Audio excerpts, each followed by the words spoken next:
এখন বাজে সকাল ৫টা ২০। আমি সেহরি করে শুয়ে আছি। তো সারাদিনের ইফতারটা শেয়ার করছি। তো এই তো আমি তরমুজের শরবত বানিয়েছিলাম। আর এখানে দুধ জাল করে নিচ্ছি। গাজর দিয়ে পায়েস বানাবো।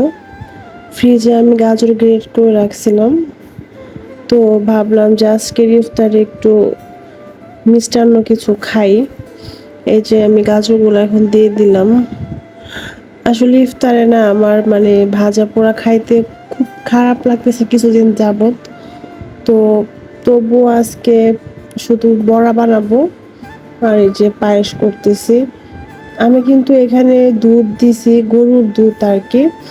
আর গাজর দিলাম আর ঘন করার জন্য সুজি দিয়েছি। আপনারা সুজিটা না দিলেও হবে, আর যদি কারো মনে হয় যে না আমি একটু ঘন ঘন খাবো তাহলে সুজি দিবেন, এটা অনেক মজা হয়। বাসায় ট্রাই করে দেখতে পারেন। আর এই যে চিনি মিক্স করে দিচ্ছি।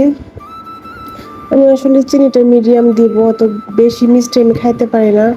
বেশি মিষ্টি খাইলে মানে একদম মাথা ধরে এই অবস্থা।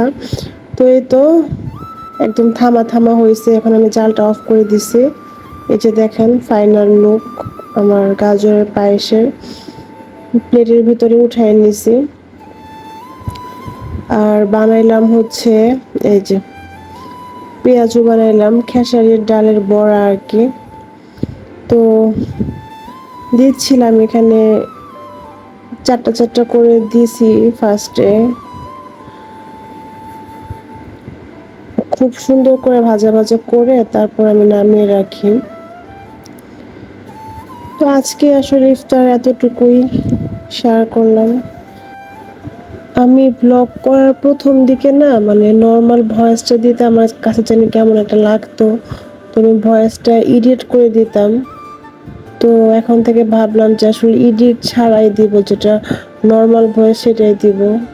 জানি না আপনাদের কাছে কেমন লাগবে। আসলে এটা দিয়ে অভ্যস্ত করা উচিত, কারণ আর্টিফিশিয়াল কোনো কিছুই ভালো না।